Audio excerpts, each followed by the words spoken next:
Hey everyone, good evening. It's Scott at Scott Trades on Twitter with StockMarketMentor.com and your chart of the day. Going to take a look at a few index charts to try and answer the question, is this the bottom? Is the bottom of the market in? Do we pile in all-time highs coming next? Is this it? And to quickly answer the question, there's not really any clarity right now. Here we have S&P under the 200-day moving average after printing a continuous stream of lower highs and lower lows.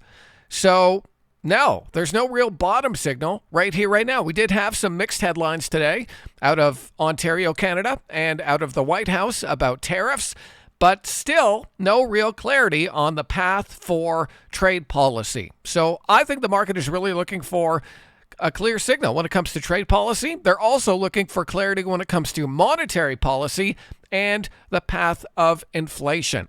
We do have CPI out tomorrow. We might get a little more clarity tomorrow, but the way that the market closed today tells me that we're probably in for more volatility. At one point, when we had some headlines, the market did get back near the highs. Unfortunately, near the end of the day, if I bring in an hourly chart, we saw a bit of a sell-off here and a continuation of this hourly downtrend. So these hourly moving averages are continuing to act as resistance levels that shorts reload at before taking another leg down.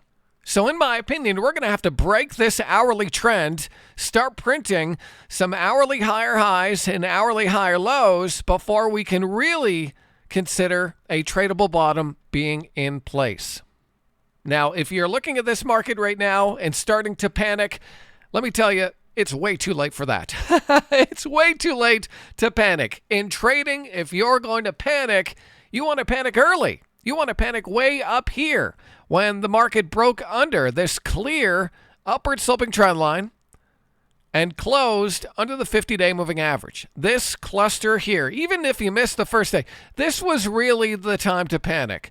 By the time you get down here, it's a bit too late. And now what you should do if you're an index trader is wait for a potential retest of some of these highs, maybe a retest of the other side of the 50-day moving average. If we bounce and get up there and are unable to make a new high, then that's probably where you can scale out of any positions that you might be stuck in right now.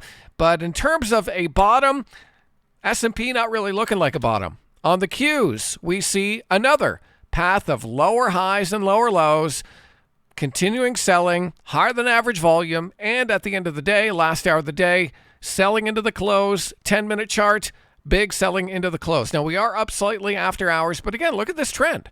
The trend is really clear. It's a downtrend with this black line acting as resistance. And so until we are able to get above that black line here, which is the 10-minute, 200-period simple moving average, until we can get above that level, sustain above that level, and give us a trend change on this chart, then we're definitely not going to change the trend on this one or on the daily one. So keep an eye on those short-term time frames, whether it's the 10-minute, the hourly, the 2-hour, or the 4-hour, and look for trend changes on those time frames. If those moves are real, it will translate into a trend change here on the daily chart, and that'll give you an extra early entry so you can position yourself so if this does follow through to the upside, you're at least in the trade.